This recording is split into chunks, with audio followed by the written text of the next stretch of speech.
Welcome back to Away with Old Thinking Patterns, the podcast. You could be anywhere in the world right now, but you choose to be here with us, and we are grateful. Today's topic, my heart is a superpower. Yes, indeed. We are here to discuss an organ whose functions have been severely diminished, an organ that is greatly devalued. Before we get started, let's discuss what we already know about the heart. It's a muscular organ, and we do know that it beats between 60 to 100 times a minute, pumping blood and nutrients throughout the body. We understand that it monitors our blood pressure. It's the primary source of our emotions and our courage. However, the heart is much greater than pumping nutrients to the body. It's also much greater than pumping blood to the body. Okay, let's talk about some deeper functions of the heart. The heart's function is at the intersection of biology, physics, and consciousness. We must acknowledge the Heart Math Institute for their research on the heart and expanding our understanding of the heart. Research on heart intelligence started in the U.S. somewhere in the 20th century, and it took off in the 60s. According to HeartMathInstitute.org, the heart is far more than a physical organ. It's an access point to deeper intelligence. Heart Math defines heart intelligence as the flow of awareness, understanding, and intuition we experience when the mind and emotions are brought into coherent alignment with the heart.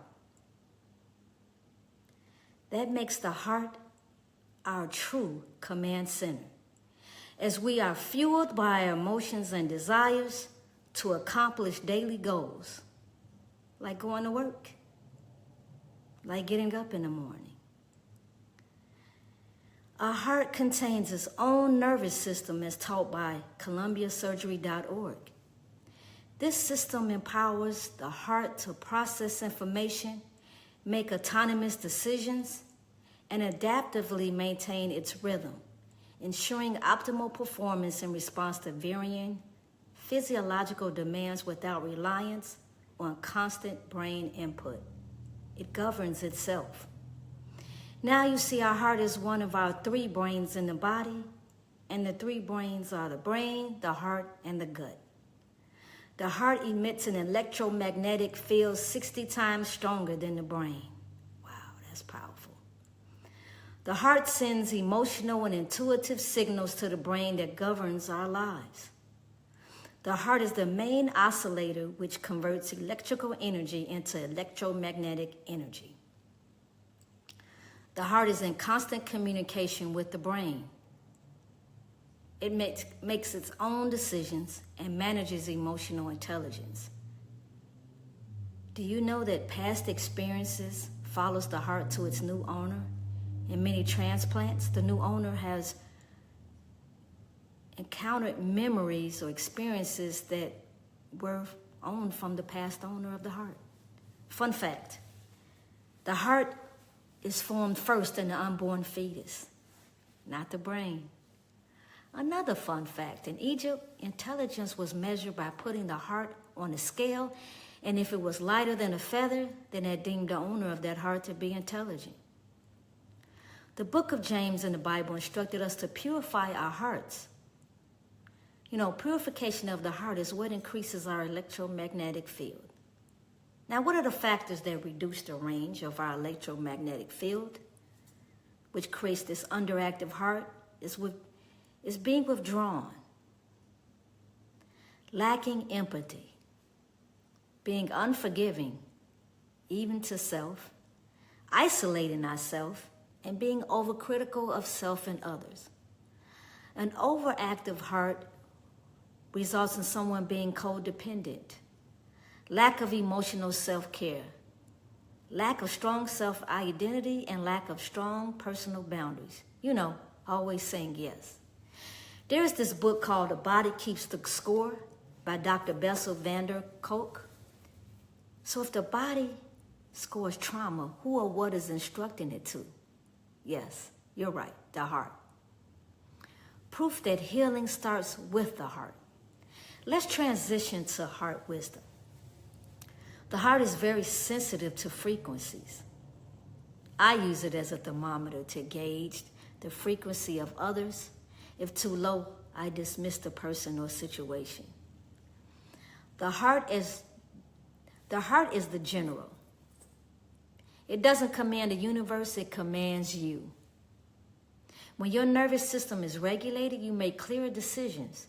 You hold boundaries better, and you attract alignment because you're operating from clarity and not just reacting. The heart is the general, and the body is the army.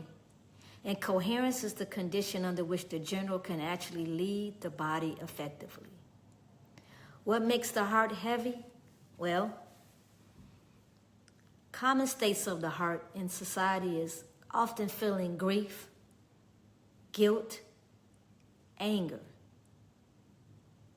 What makes the heart light? Gratitude, authenticity, and love. Those are some of the states of beings that make the heart light. I want to challenge you because I want you to understand how important it is to be heart-led. And this is something that these are my recommendations now. We're going to go into my recommendations on how I really believe that individuals should be more heart-led. And what does that mean? And what I mean heart-led, I don't mean in the lower heart, but in the higher heart. Because the heart has a low and a high place. You're operating from a low place or a low heart when you're led by your emotions, when you're led by uncontrollable emotions, when you react impulsively, when you're feeling feelings of grief, guilt, lack of self-love, shame. That creates a low heart function and creates low energy, which ultimately affects your electromagnetic field of your heart, meaning people don't want to be around you. I challenge us to move from our place of a higher heart, meaning, moving from a place of gratitude, being grateful, regardless of how bad your situations are, being grateful, being authentic. We don't realize how high of a frequency it is to just be ourselves. Don't be what other people want you to be. Be yourself. The happiest people are those who could live in their higher heart, meaning they're grateful, because gratitude is a high frequency. Being authentic is a high frequency. Those are the things that elevate the heart. Regardless of what's going on, you must be grateful. You must be authentic. We can't continue in society to live from a place that everyone else wants us to live, to be in a box that everyone else put us in, to wear the fashions that everybody wants us to wear, to speak the language that everyone wants us to speak. It's imperative that we move from our higher heart. What makes a person, or who are the types of people who move from their higher heart? People who are grateful.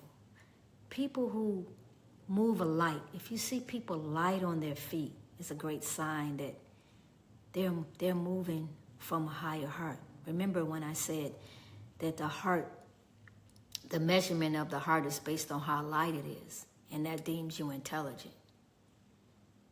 And we all know that the body and the heart, and the brain is incoherent and have a conversation. So if your heart is light-hearted, the mind is telling the body to be light. And so you're light on your feet. You don't stomp down when you're walking. You're gliding. Yes, that's coming from the heart. It's not coming from the body, that's coming from the heart. Everything within us starts from the heart. And in society, we need to understand that and turn the mirror inward to evaluate our heart. We can no longer move in society with a heavy heart. We must study the heart. We must follow the lead of Heart Math Institute and study the heart so that the hearts of society can be lighter. I pray that you appreciate this message. I pray that this message resonates with you. I challenge you daily to write down the emotions or feelings of your heart. I challenge you to do a temperature check throughout the day. Is my heart heavy or is it light? I challenge you to evaluate the situations that changes your heart from light to heavy. The people who affect your heart in ways that make it heavy and not light. Write this down on a piece of paper. And from there, whatever affects your heart and keeps it heavy should be removed from your life. I pray that this message activates your heart healing, activates your desire to be in coherence spiritually with your higher and lower heart. I encourage you to follow us on Substack, and I encourage you to follow us on Spotify and Riverside, and be prepared for our next episode. Peace and blessings.